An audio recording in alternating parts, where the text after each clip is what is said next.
OWS fam, the nation, my dudes and dudettes, we are off to the races for the 2026 NFL regular season. And within that, there have been some changes and some updates to the best ball product that we have to offer over at 1 Week Season.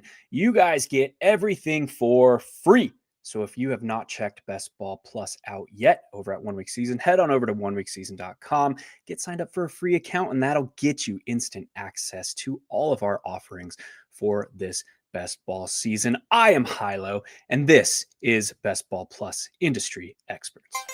1 Week Season.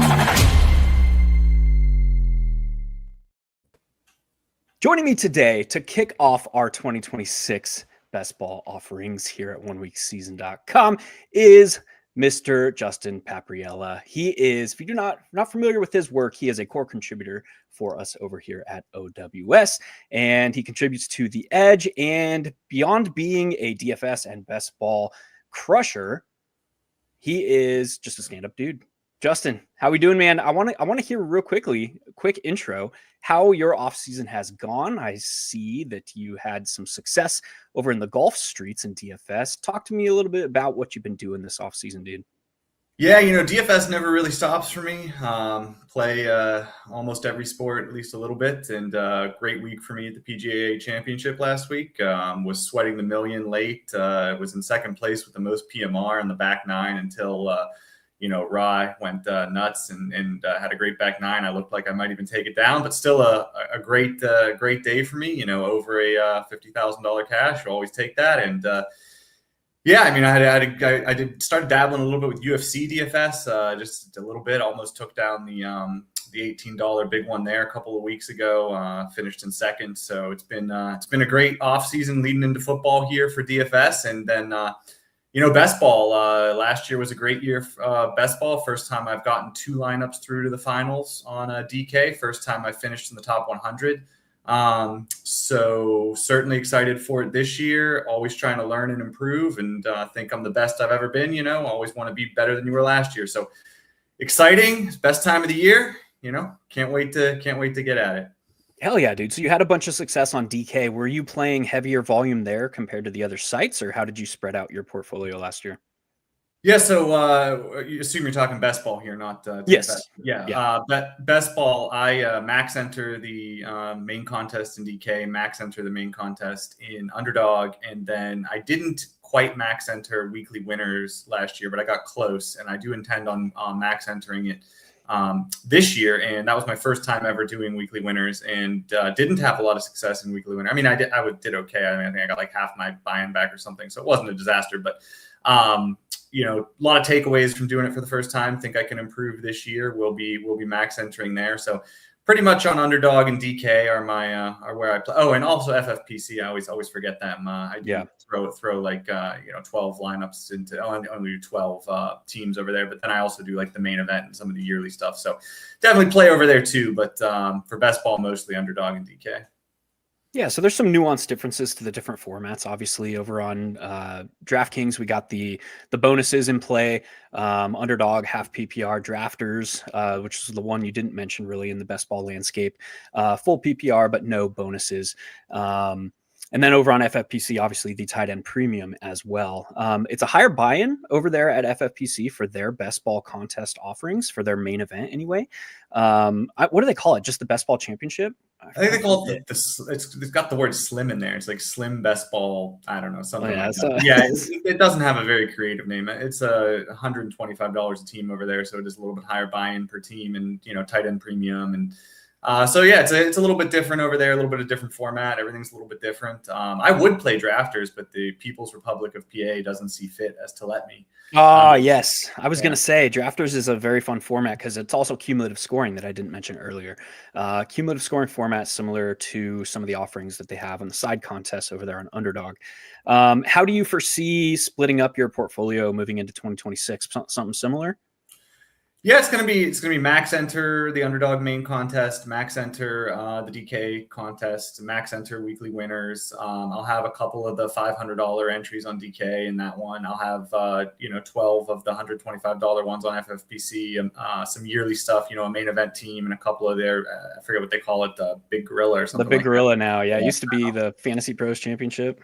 Yeah, I'll have three of those. Yeah, I usually do. I can't handle more than like 5 yearly lineups. I usually do a main The event, managed stuff. 3 big gorillas, and then a friends and family, like and that one's like another 350 buy-in, but it's just 16 people I know, and that's the most I can handle, the managed stuff. I mean, when I'm in season, DFS is king, and I'm usually a garbage manager. I have to like draft a winner, so Yeah, it's just the way it is.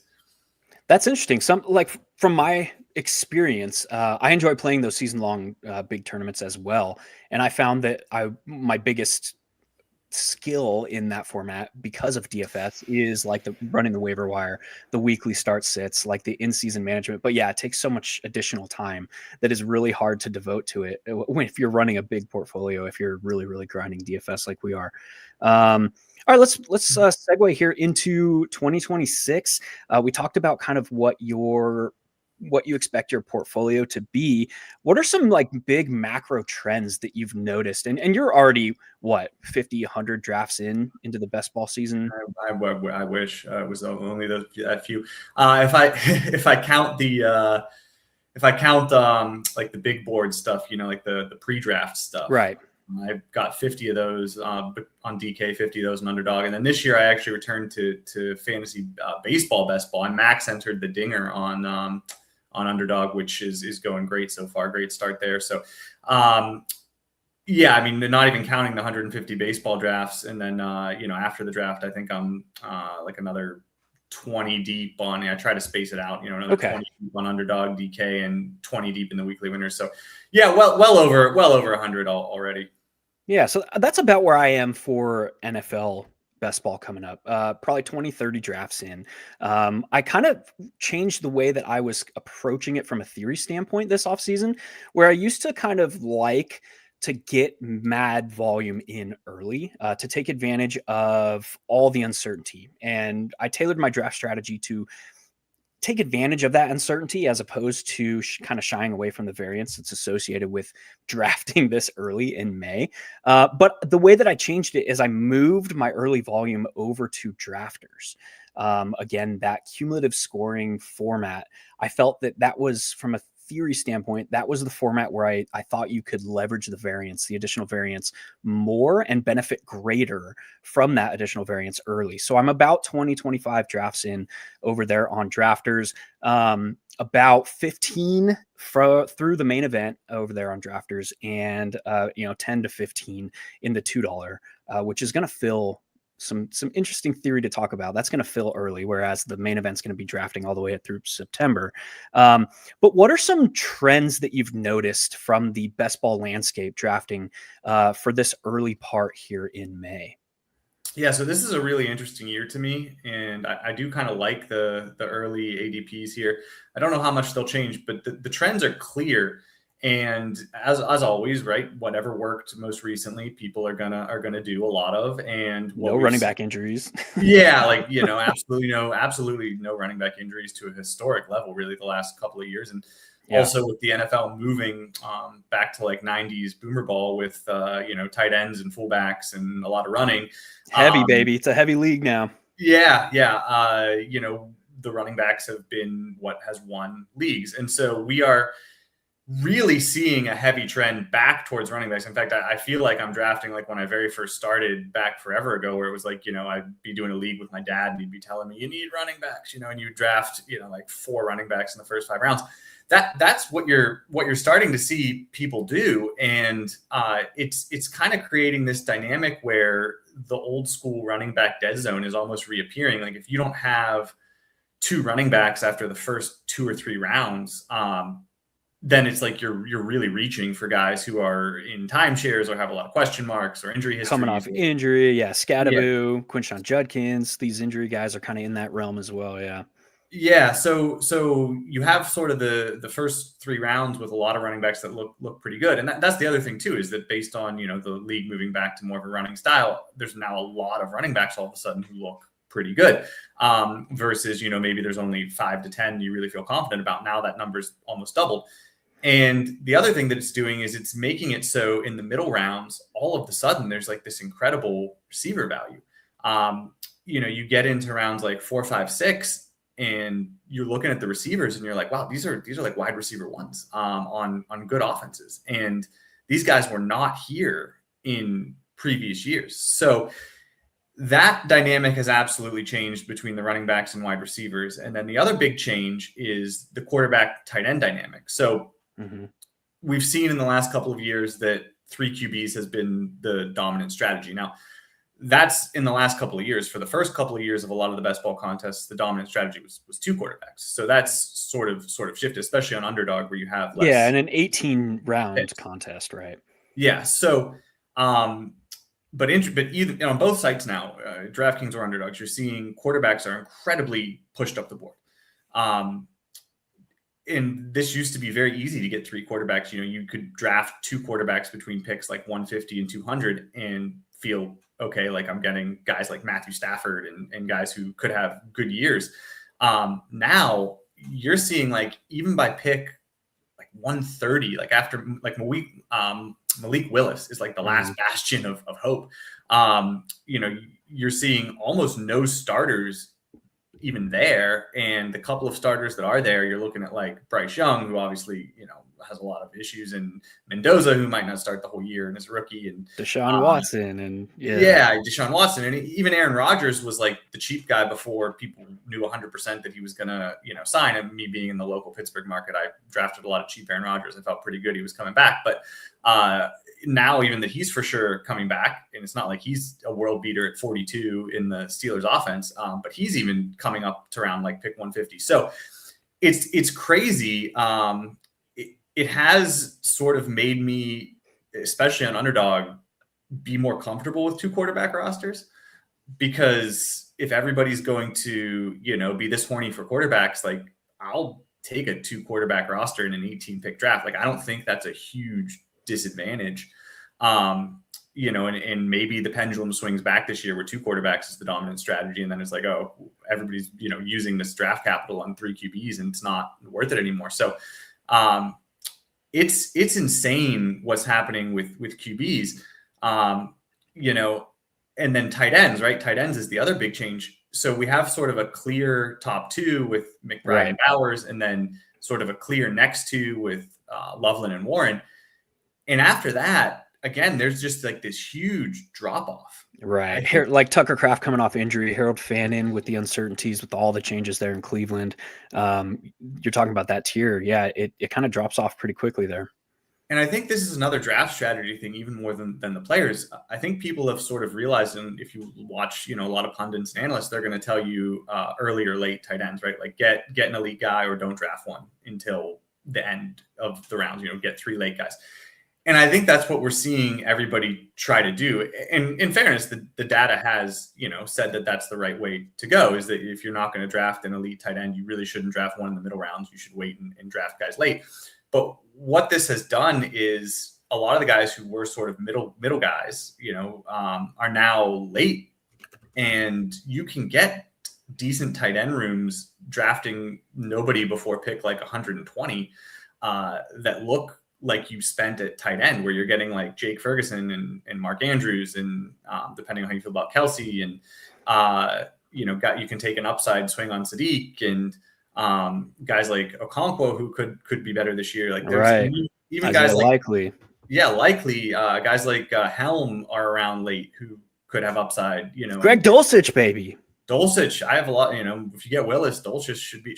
I mean, how about even if you want to go super late, like Jatavion Sanders? I mean, the Panthers didn't add anybody, and he's undrafted this week. So if you're looking for somebody super late, or like Jazeki, there's so many guys who you could take swings on late that really were not there before when tight ends were getting drafted in the middle rounds. And so tight end is really easy to wait on now. And so the sort of from a structural standpoint, the teams I like the way they look the most are when I draft 2 running backs in the first 3 rounds.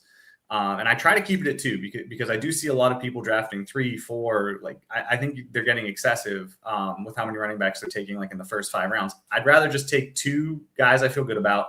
And then I'm drafting receivers after that, or maybe a quarterback, like if a Jaden Daniels or Jalen Hurts, like a lot of these guys are a little bit later than I think they should be. So maybe I'll look to get one of them if I'm stacking, right? But then basically just focusing on receivers through the middle rounds, and then taking, like 3 tight ends, starting with like a Ferguson or an Andrews type. And I think those teams look really good. Those teams, when I sort of take a step back and look at them afterwards, I think from a structural standpoint, that's the best strategy right now. And until ADP changes, that's probably the way I'm going to go with most of my best ball drafts. There's 2 really, really interesting, I think, discussion points that come out of what you said. And interestingly enough, they kind of both pertain to one team for me this year, as far as like early ADP and kind of how do we exploit the current dichotomy, the current situation, the current setup of best ball drafts of ADP. And it kind of pertains to the Indianapolis Colts for me. And how do we feel about Danny Dimes coming off of the Achilles? And how do we think that offense is going to function? There's so much uncertainty. Danny Dimes coming off the massive injury. We have really a tale of 2 seasons last year where they were 7-1 and then won one other game the rest of the season. How that team started and how they finished. And it wasn't like it was all due to Danny Dimes being injured. I think he was injured in week 14.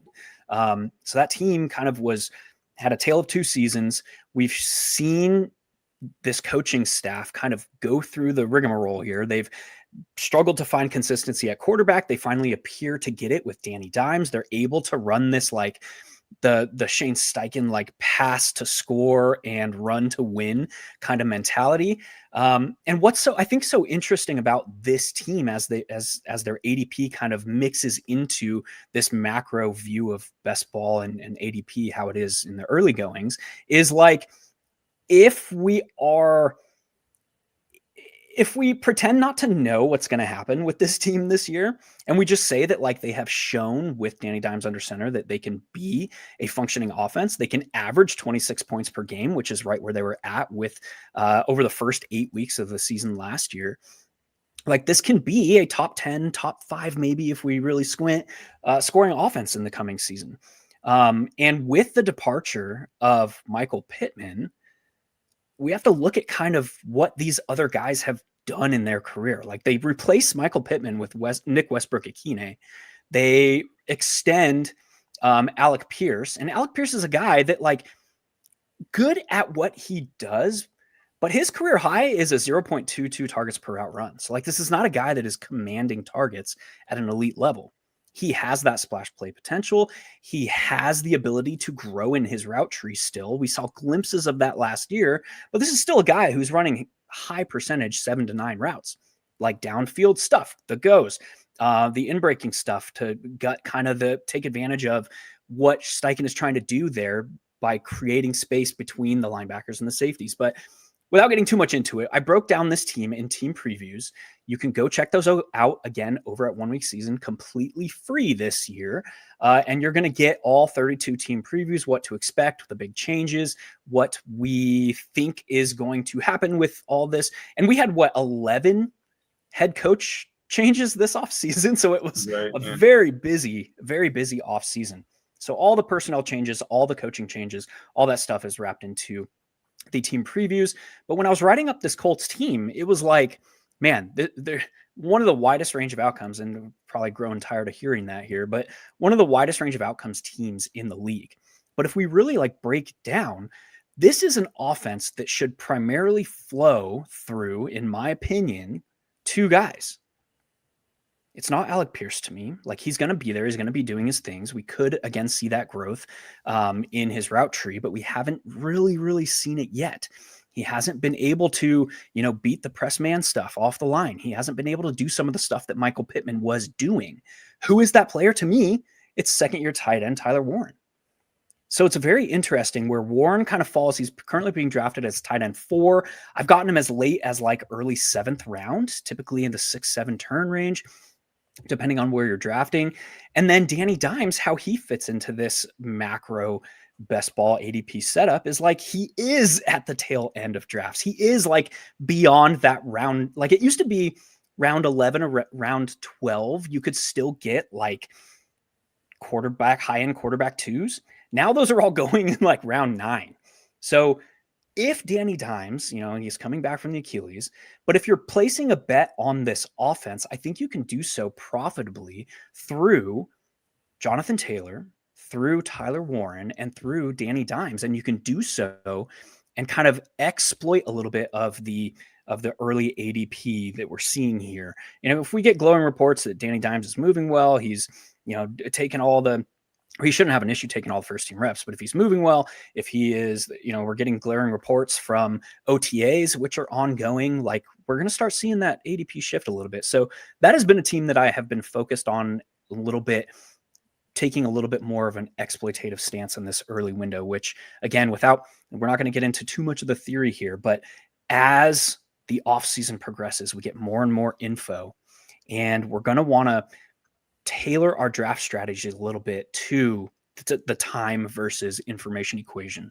So I take an extremely exploitative stance early in drafts, and then I kind of taper off and I get closer in line to optimal theory, which we'll talk about more as this offseason goes on. So what are your thoughts on the Colts, how they kind of fit in? What are your thoughts on Danny Dimes going into the new season? I want to hear a rebuttal here. Yeah, I don't particularly love the Colts that much, so I'll give you one. And it's not that I dislike them. I'm kind of just like meh on them. I'm nervous about Danny Dimes. I mean, he's fooled me before, and coming off an Achilles, I know the reports are pretty positive right now, but I never thought he was that good to begin with. And I think the Colts offense sort of ran hot for the beginning of last season, and then was tapering off, and when he got hurt, obviously fell apart. Jonathan Taylor, of course, is a first-round pick, and anyone who's a first-round pick, I'm not going to argue about. Like, just take them when you can. If you're building a lot of teams, you want exposure to all the first-round picks.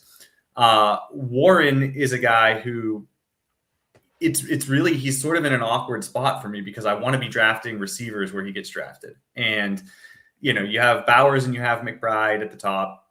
I really like Loveland. I'm a huge Loveland guy. So if I'm going to take somebody that's sort of like not one of the top 2, it's usually going to be Loveland.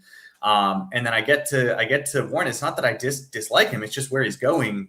There's so many receivers there I want that it's hard for me to get to him. And I'm not a huge Pierce guy. A lot of concerns about him, especially where he's going. In fact, my favorite Colt was the guy you didn't mention, which is Josh Downs. And I really. I guess I'm hashtag free Josh Downs. Will they though? Yeah, will they is the question, and that's the issue. Why I'm not like super bullish on him. If I thought for sure he's going to play in 2 wide receiver sets and get a lot of targets, I would be all NWI for the win there, huh? Yeah, I would be very bullish, but he's probably still going to stay a slot receiver. He's a very good player. They don't get as much out of him as they should.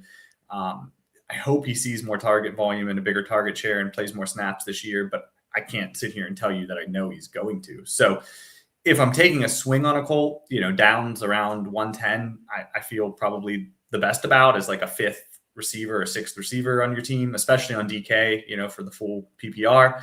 But yeah, as far as the Colts go, to me, like there's nobody really in there that I'm super high on. So I misspoke earlier. I said 0.22 targets per out run was Pierce's career high. It was actually 0.19. Going back to my write-up here, 0.19 targets per out run in 2025. That was a career high. So this is a guy who just is not commanding targets. And yes, he's played against like that prototypical X type in Michael Pittman, where he was very skilled at creating that separation in close. Again, I don't know. And last season was very interesting to me too. And this kind of goes back into what you started with, where this league is ever changing, right? Last season, The league-wide 11 personnel rate's 62.9%. So about 63% of offensive plays were run from 11 personnel. We go back to 2020, 2021, and even before that to like Tom Brady heyday, Peyton Manning heyday, that number was low 70s. So we're seeing almost 10% dip in 11 personnel rate over the last 5, 6, 7 years. What is causing that?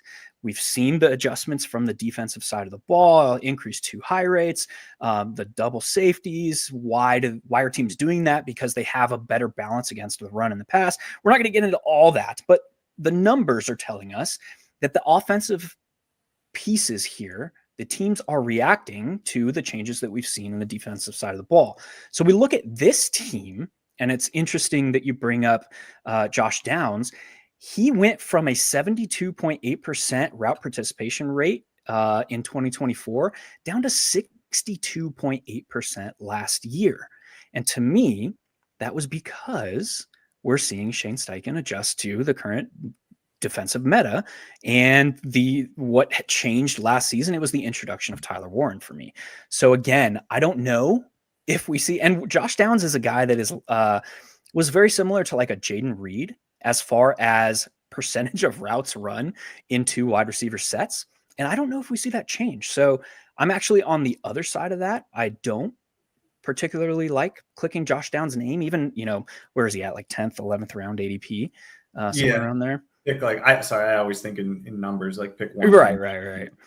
Try and make it easy. I don't know why. I always convert to like the round to kind of just how my brain works. Interesting there. But yeah, that's my spiel on the Colts. Why? And again, this is within my overall like macro, how I constructed how I want to be attacking these contests early. And that's kind of maximizing exposure to variance in this early draft window. And the Colts are a team that I've kind of been hammering and primarily through those 3 players. All right. That was a lot here. We're going to now I want to talk about some like difficult to rank players, like some players that are going to be very polarizing here. The Jaguars are a very good example. And again, we talked a little bit before we jumped on here about kind of how we were going to take this. You brought up the Jags offense. Marvin Harrison Jr. is a really good one. Luther Burden and kind of how he fits in with the young emerging talent there in Chicago.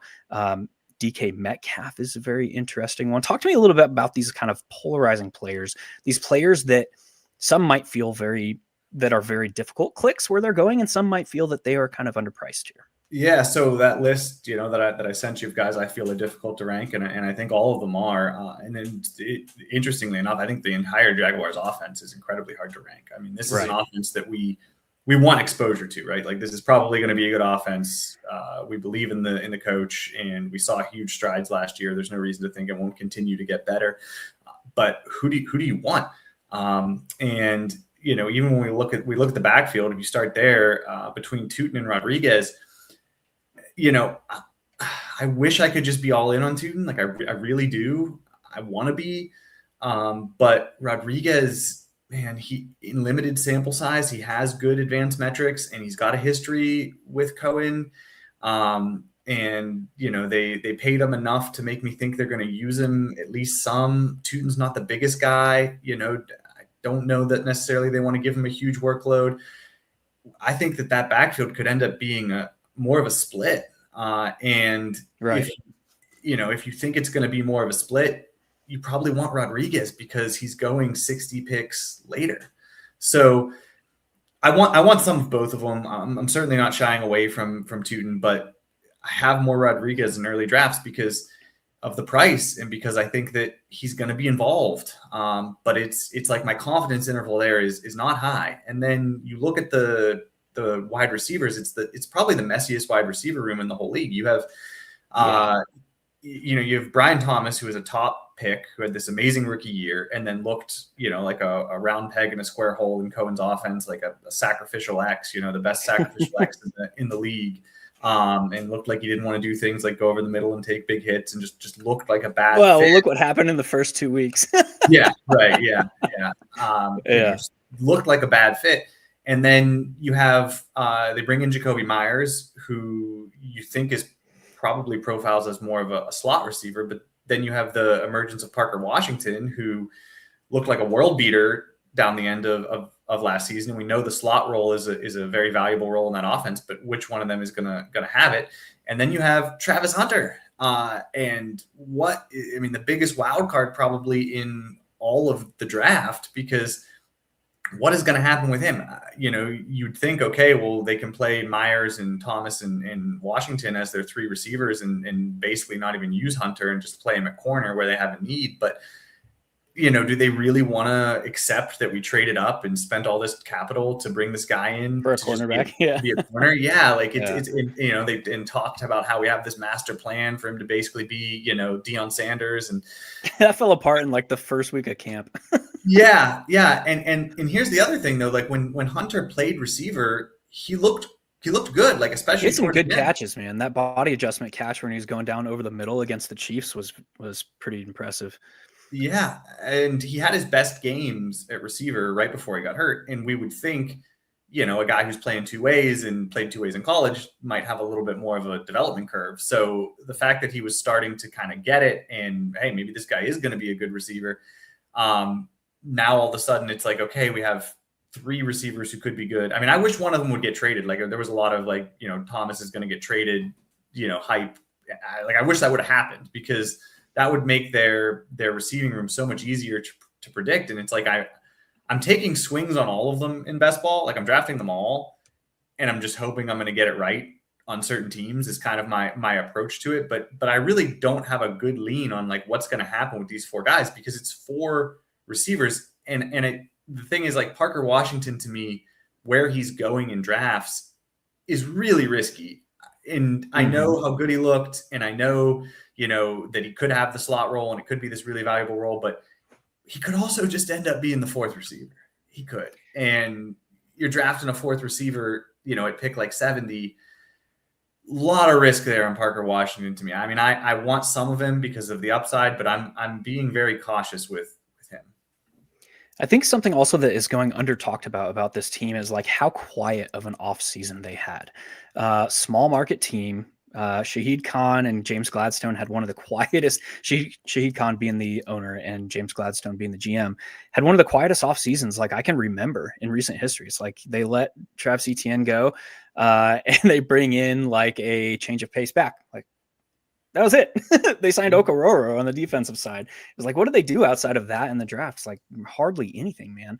And I think another kind of polarizing aspect of this offense and kind of why we're talking about them here is like a lot of people are viewing Trevor Lawrence's 2025 season as like he turned this corner. And I don't know if we can necessarily say that. Like this is a guy that like he was touted as like the next Peyton Manning, the next Andrew Luck. We ain't seen it yet, man. And this is a guy that's going as like second contract quarterback. He threw 12 interceptions last year. He took the sixth most sacks, 41.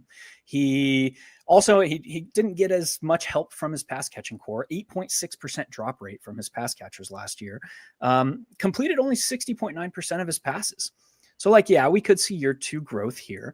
I was a big kind of sounding the horn on Trevor Lawrence last season. He finished quarterback 6 overall. But like the points per game really didn't jump off the page to us. Like I would much rather have Brock Purdy from last year than Trevor Lawrence. And I was a big proponent of Trevor Lawrence last season, but I don't know, like we still haven't seen it, man. We just haven't seen it. Yeah, from a real life standpoint, I'm not sold on Lawrence, and I wasn't as high on him even as a prospect as a lot of people were. But from a fantasy perspective, I do like him just because I like the whole offense, and we see consistently with Cohen that his quarterbacks run more, and we saw that with Lawrence last year at his best rushing season in a long time. We saw that with Mayfield, so that's great for fantasy.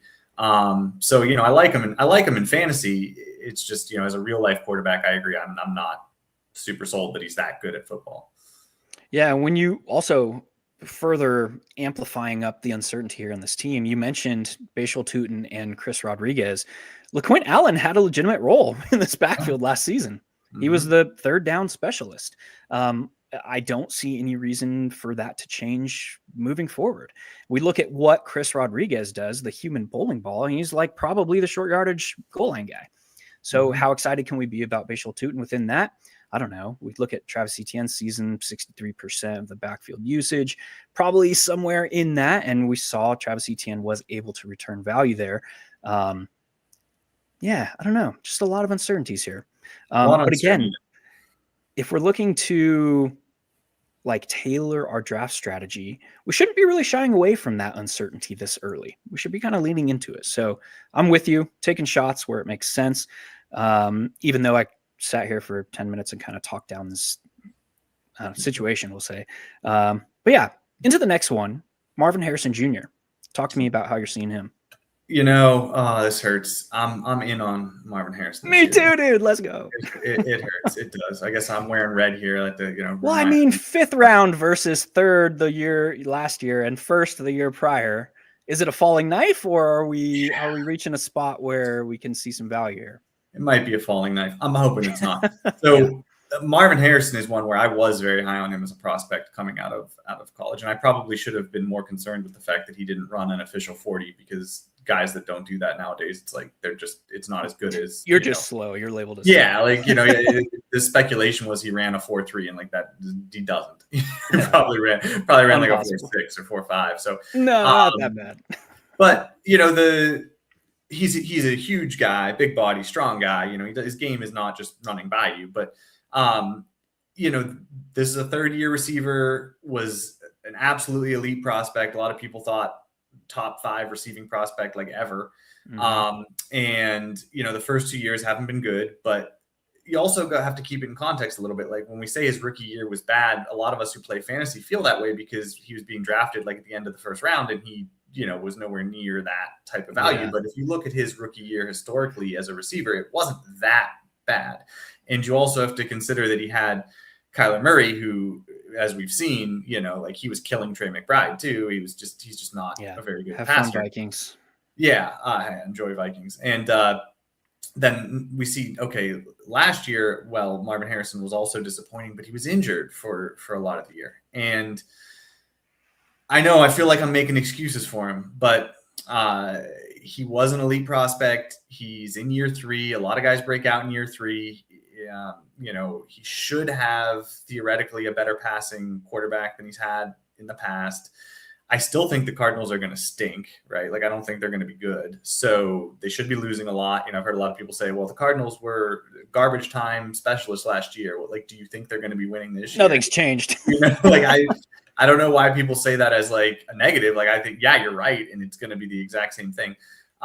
When he was on the field, he was the clear one. I mean, we see with Brissett. Let's add that. When he was on the field and with Brissett at quarterback, it was like 9.6 targets per game, something like that. So yeah, he was the clear one. Wilson is a guy who, again, I think is being massively overdrafted right now. I'm not going to be drafting Wilson at where his cost is, because you basically are just saying he's being drafted like Harrison's going to be hurt again. And if Harrison is there, he's the one.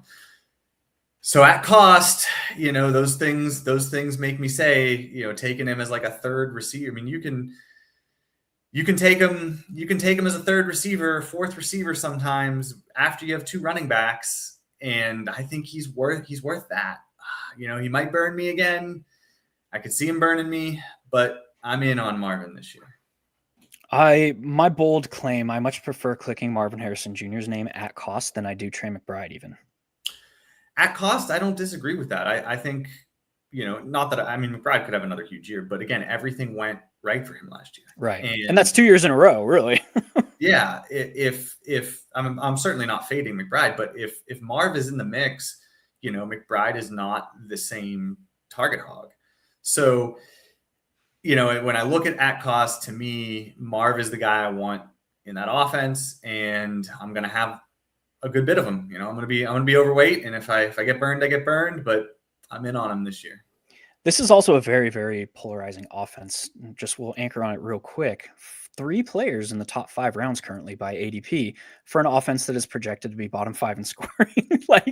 Didn't we learn our lesson last year with the Browns? Who was it? Not the Browns. The Raiders. The Raiders. Yeah. I thought we'd been here before, man. But here we are again. And it's kind of the Cardinals for this season. So I don't have a lot of love.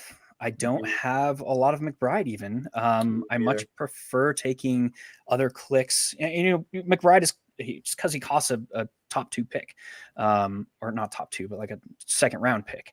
Love costs a 1-2 turn pick. And there's other guys there that carry much more upside to me, where I'd rather take the bet on Marvin Harrison Jr. And yeah, he comes with like his fair share of uncertainty. Like, is Jacoby Brissett, how many games is he going to be starting for the Cardinals? He is holding out right now in OTAs for a new contract. It's like, bro, you're the bridge. Like, you don't really get to do that, man. And then like Carson Beck, is he pro ready? I have my doubts there. So if he starts late in the year, if he's starting late in the year, how does that affect Marvin Harrison Jr. when it counts the most? A little bit less of a discussion to be had there in cumulative scoring formats, where that's a little bit more of a worry or a little bit additional variance to consider in your playoff style formats like on Underdog, DraftKings, and FFPC. Anything else to add there with the Cardinals, Marvin Harrison Jr.? Give me Marv, a little bit of McBride, and I'm not really on anybody else there. So we're going to try and keep this to an hour. I just looked up and we're already at 40 minutes. So we're going to try and not speed it along, but I do want to hear about the Bears and how you view Burden at cost versus some of these second-year players in that offense. Yeah, Burden is a guy who I think has tremendous league-winning upside, but he's too expensive. And that means that I'm going to take swings on him sometimes, but he's not going to be a staple of any of my teams. And we are just projecting him to have a huge leap for where he's being drafted. I mean, he's being drafted as a top 50 player most of the time. Yes, around the same spot as Marvin Harrison. I mean, before him. And maybe that is how it bears out, for the Bears. But so are you an Odunze click? I'm on about a round later. I'm on Odunze later, and Loveland. Loveland is the guy for me in that offense that I really want. I'm going to be overweight on. I think Loveland could be the tight end 1. I think he could easily surpass Bowers and McBride, and he's so much cheaper. I'm going to be heavy Loveland. If I'm going elite tight end, he's my target. And, Williams is the other guy because I think that he's sort of in a range where I'm drafting QBs a lot. I think he's got a lot of upside. I think he has QB1 upside.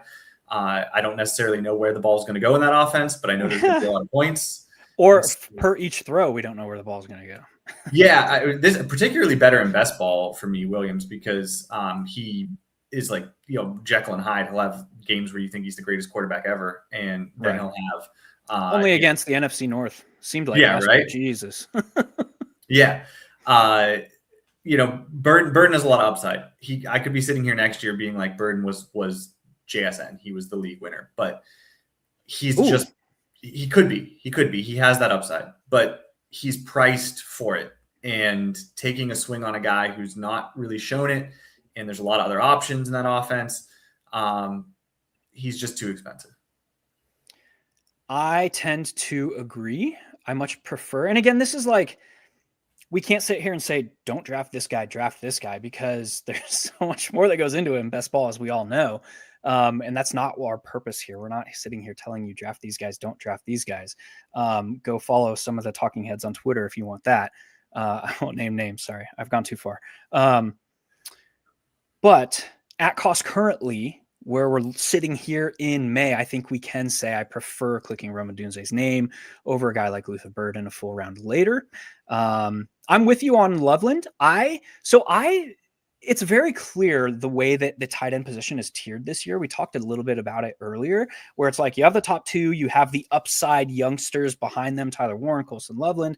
We'll even lump Tucker Kraft into that. I think he's going off the board at tight end 5, obviously coming off major knee injury, but I wouldn't be shocked if any of those 3 names that I mentioned as the young upside guys, the Tyler Warren, the Colson Loveland, the Tucker Kraft, I wouldn't be shocked if any of them beat Brock Bowers and or the hell's his name? Cardinals. We just talked about him. McBride. Thank you. Trey McBride in points per game this season. I'd say points per game so that I can include Tucker Kraft in that discussion because we don't know how his season's going to go to start. everybody's ahead of schedule in May. So the reports that he's ahead of schedule, whatever, doesn't mean anything to me. But at the same time, like what the Packers did this offseason, allowing 2 of their 5-man rotation at wide receiver to go, to walk in free agency, traded one actually. And really not doing anything in the draft to fill that. I mentioned briefly Jaden Reed, how he's kind of been this slot only guy. Like you can literally count on, like, if 2 people were standing together, you can count on both of their hands the number of routes that he's been in 2 wide receiver sets over the first 3 years of his career. 2 years, whatever, 3 years, something like that. Mm-hmm. So yeah, like, I don't know, like Tucker Kraft has mad upside to me. So that whole like range, I would say that's my elite tight end range. Like we haven't seen it for the second 3, the youngsters with upside, but I would say that they have comparable upside to Brock Bowers and Trey McBride. I'm with you there. I don't think. Do you want to talk about DK Metcalf real quick? Like real quick, I'll talk about him. He's a guy I think is underpriced. He's a guy that just based on cost, I'm going to have DK. I think he's a good player, and I think I'm the opposite. I think the Steelers' offense changes a lot this year. Arthur Smith is gone. Well, yeah. It was this ultra conservative offense. I think a lot of people pinned that on like Rodgers and saying he's old and he's got a pop gun arm and he doesn't want to throw interceptions. I actually don't think so. I think that was Tomlin, and Tomlin has been this like just don't throw over the middle, don't take any risks, and he's been that way for a long time. And Arthur Smith is like the that personified as an offensive coordinator, put a million tight ends on the field and never throw. I think this year we see the old like 2011 Packers offense. I think we see 3 wide receivers. I think they spread it out. I think you're going to see Rodgers sort of have he knows it's his last year. I think he wants to go out swinging. And I think you're going to see DK Metcalf be the beneficiary of that style of play. And the fact that we now have Pittman on the other side to take away some of we're just going to double Metcalf, which, I mean, there was not even a viable wide receiver on the Steelers roster last year. So it's like, okay, just take away Metcalf. Yeah. I think the Steelers offense is going to look very different. And I don't think Metcalf's price for being a good player in his prime, who's a wide receiver 1, I don't think it's right. There's some interesting. I don't want to anchor on the Steelers because you probably do. You're over there in Pittsburgh. No, you're in. Where are you at in Philly? Yeah, you're in Pittsburgh. Okay, that's what I thought. Steelers season ticket for my whole life. Oh man, you Steelers fans, man. I grew up in a neighborhood in Arizona. We had a terrible towel next door neighbor's front porch the entirety of the year. Fans are different. Anyway. I agree to an extent in that, like, we are going to see a very different Steelers offense this year. Mike McCarthy he has like his talents, his claws, his bring up in like a West Coast offense. So I expect a lot of 11 personnel. I expect outside zone to be kind of the governing run scheme from which to deviate. And what does that do? I don't want to anchor on this team too much, but I think I'm going to talk about it real quick because it's important. Like, we've seen an increase in this outside zone run schemes around the league because of what it does to the defense and how it combats kind of this increase too high. If you're running outside zone, your second level defensively needs help on the edge because we're seeing a lot of gap concepts. We're seeing a lot of zone concepts that are being intermingled in this outside run scheme. And effectively, with the push to heavier personnel, you have a fullback, a tight end to help with the tackles in down blocking to set that edge. So now you're into the second level, the linebackers. But what it does to an opposing defense, this outside zone scheme, it forces the strong side safety to cheat into the box. They have to help with the run. So now when you see that, we're going to see more man coverage behind that. We're going to see more late communications, late shifts. So while I am bullish on this offense, as like obviously we're moving from Arthur Smith, antiquated, like bully, smash mouth football coach, while Mike McCarthy is kind of like still stuck in the past with his scheme a little bit, like he's not really put all the pieces together for the new age offense. I do think it's going to be an improvement. my counterpoint to that is with DK Metcalf, his physicality, what he brings to the field, does not necessarily mesh with what Aaron Rodgers likes to do with the football. We look at like who has excelled with Aaron Rodgers, like Donald Driver, Jordy Nelson, Devontae Adams. Like these are guys that are able to present. And with Rodgers being a trust quarterback, I didn't see that. I was very low on DK Metcalf last year because of that. I didn't see that. So I'm actually higher on Michael Pittman as who can be that X-type present style wide receiver for Aaron Rodgers. He's in the 10th, 11th round. I'm clicking his name pretty heavily here. Yeah, I like Pittman too. I think the whole offense is mispriced for the fact that I think they're going to throw a lot. And yeah, again, I think Aaron Rodgers wants to go down swinging. I do. I think that. I think he wants to try to throw for 5,000 yards. I think he wants to go down in a big year. Also, I think it's very interesting. We're not talking about this backfield, but Jaylen Warren was a top 5 back per efficiency metrics on outside zone runs last season. So we look at the Rico Dowdle has played for McCarthy before. They bring him in, they go and get him. I think Jaylen Warren is underpriced here in the 8th round. That's just me. How you feel about that backfield? I'm fine with either of them at cost. I think you could take either. I think it is going to be a split, and right. I think it'll be game to game, which guy falls in the end zone, which guy gets the passes. I prefer Warren, but ADP, prefers him too. So I think either one is fine. I don't think either one is like really moving the needle. I think they're both fine. Not Caleb Johnson. Yeah, I kid. Yeah, he killed me last year when I thought he would be a real boy. Yeah, he was. I mean, he pissed off like early in camp. He like did. I forget what it was, but he did something that he Aaron Rodgers. He fumbled a kickoff in like week 2. That was early in the season. Early in camp, there was like a Aaron Rodgers spout off session at Caleb Johnson. I was just like, because I was clicking his name before that, and I was like, hold up, hey. Yeah. Take a break. All right, let's rapid fire some rookies.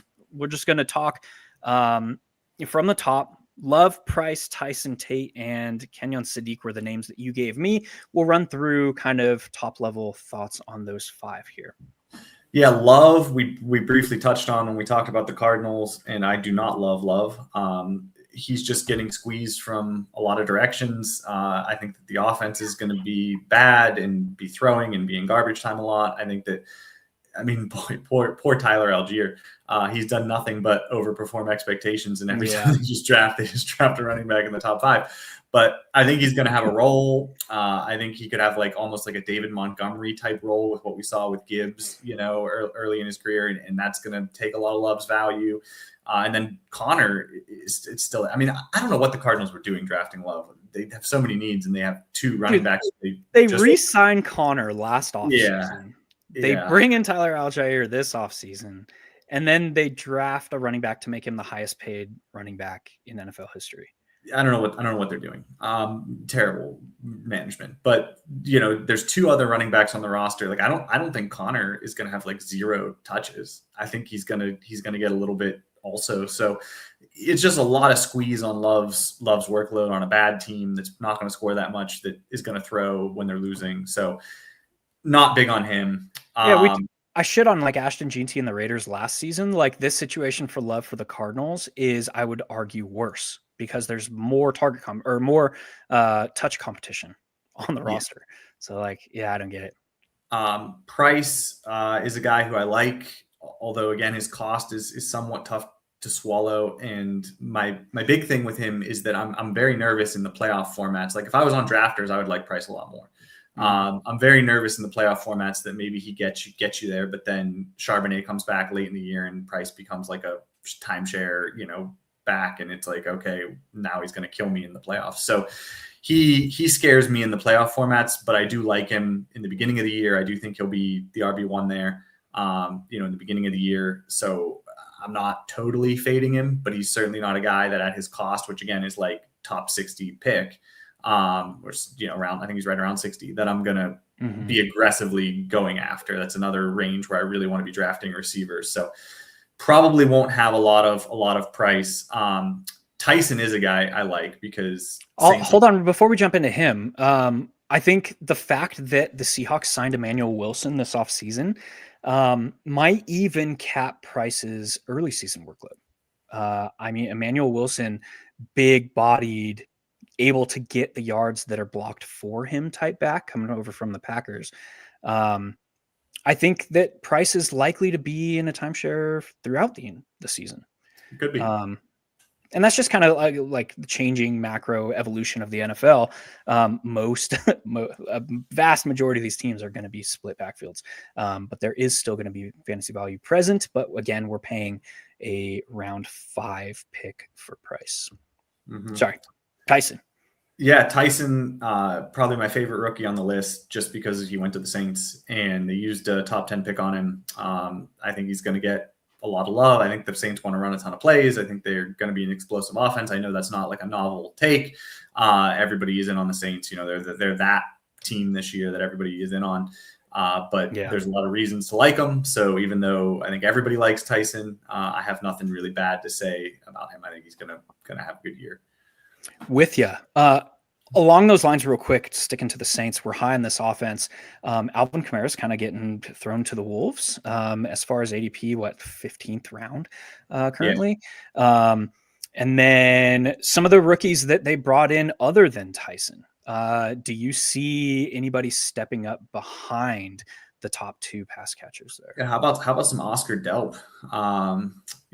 At tight end. Yeah, how about I've taken some flyers on him. You know, when as my 3rd tight end when I have some Saints stacks, I'll throw him in there. I think he was an underrated prospect. The running back situation. Kamara, if he stays, then he's undervalued. If he retires, then he's not. So, it's I think he's like an early pick where I'll have him on a couple of teams and hope that he, stays and has a role. But if he retires, then those teams are hurting. So, I don't think he'll go anywhere else. I think it's Saints or bust for him. I think he'll retire if the Saints don't want to keep him around. Just my personal lean. Right. And I bring that up because we have Tyler Shuck, who's being drafted in this kind of heyday area, we'll say, of quarterbacks, 9th, 10th round. We have Travis Etienne, who's being drafted high. We have Chris Olave. We have Jordan Tyson. And then behind that, it's like nobody is wanting to draft Juwan Johnson. Nobody's wanting to draft Alvin Kamara. Nobody's wanting to draft Devon Vele or Bryce Lance or Barry Brown or the WWE like son of a Hall of Famer Brock Rechsteiner, who they signed as an undrafted free agent.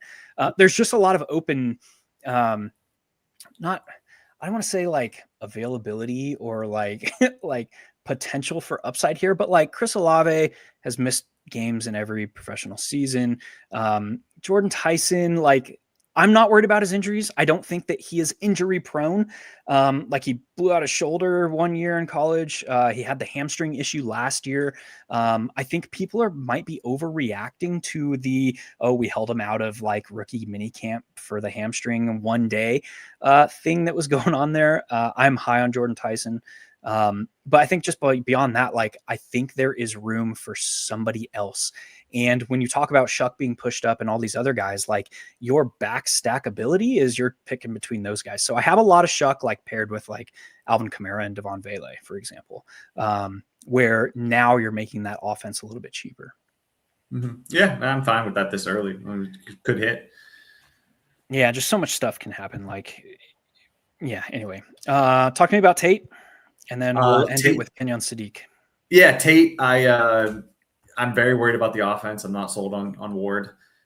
He's a top 5 pick, so you got to think he's gonna get volume. He's gonna get used, but he was never a wide receiver 1 in his own offense in college, and I know that's because he was with Jeremiah Smith, who's a top prospect next ever. year, baby. Yeah, next year. But never was a wide receiver 1 in his own offense in college. I guess we're expecting he's going to just become a wide receiver 1 in the pros. I'm not sold on the quarterback.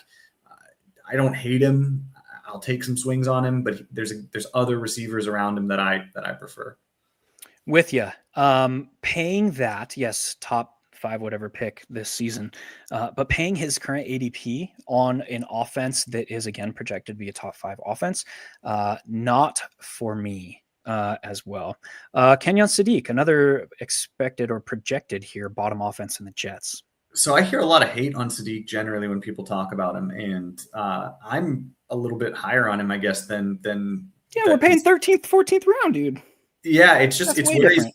it's where he's going, and that's the area I kind of want to target tight ends. And he is a really good receiving tight end prospect, and they used a first round pick on him.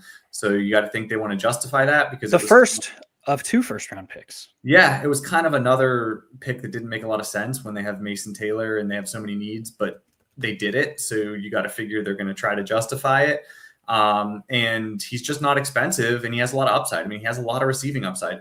Would it be totally shocking if he has a year sort of like, I mean, I know it's high to say like a Sam Laporta rookie year, but like he could have a similar type year where it's just garbage time. They're bad. Touchdowns probably won't be there like Sam Laporta's were, but yeah, the touchdowns probably won't be. But like he especially in PPR, I think for where he's getting drafted, I'm in on him. I prefer Sadiq over Omar Cooper in that offense. And I think when you see like Garrett Wilson is a round 3 pick, and then you have to go to the 13th for the next like pass catcher in this offense coming off the board, somebody I think is going to return value. My money early right now is on Kenyon Sadiq as well. All right, man. That was... Let me throw one thing in there right before we break. Last thing. I just want to tell everybody that my player, number 1 player that I'm drafting everywhere is Terry McLaurin. And I do not understand his ADP. I don't get it. There's nobody else there. Jaden Daniels is coming back. Even if they sign somebody else, even if they sign Diggs or they sign Ayuk or they sign somebody else, like who cares? He's the clear wide receiver 1. The offense should be better with Daniels. If you think Daniels is going to do, be a good player. Their defense isn't super great. They should be throwing and needing to score. I am clueless as to why his ADP is so. I mean, when we look, his ADP is like around a lot of these receivers we're talking about, like that have a lot of question marks. So give me all the F1. All right, I'll do mine since you did yours. Mine is Lad McConkey. Round 3-4 turn, Lad McConkey. I want all of it with the improvements that I expect from the Chargers this season. I do expect them to be more heavy base offense. And so really when we look at like what needs to change for McConkey to return to like what we saw in glimpses of his rookie season, like I just want him on the field in 2 wide receiver sets more. Based on the personnel in that offense, I think it's going to be Lad McConkey and Trey Harris that are going to be the base 2 wide receiver sets in that offense. So we'll see how that goes. Man, it's been a pleasure as usual. Again, he is Justin Papareilla, goes by @Pappy324 on the Twitter sphere or the X sphere, whatever the hell. Still saying Twitter. I'm Hilow. You catch me over there at HilowFF.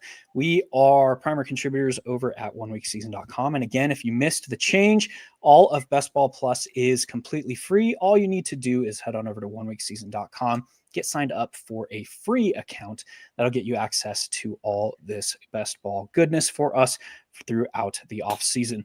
Any parting shots, dude? I mean, it's the best time of the year.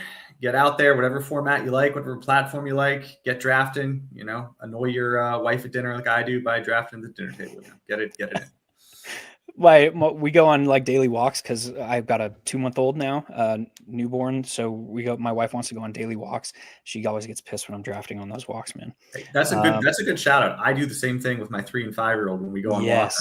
I love the walk draft. The walk draft is clutch. Yeah, with me and Zen, dude. Like the walk draft is where it's at. Walk draft and shitter draft is just like some calm piece. One time I'll say like craziest place I ever did. I did once draft while sleeping with my wife. True story. I actually did. I was in the middle of the draft. I just, behind her head, so she like can't see what's going on. Eventually, she turns. She's like, "Are you drafting right now?" I'm like, "No, like selecting a receiver." I really did do that one. Well, we're gonna leave you all there, so you can just picture that. Justin, as always, dude, we'll see you. We'll get you on at other points throughout the off season. We'll see you in those draft lobbies, y'all, and we cannot wait to see you at the top of the leaderboards. Peace. 1 week season.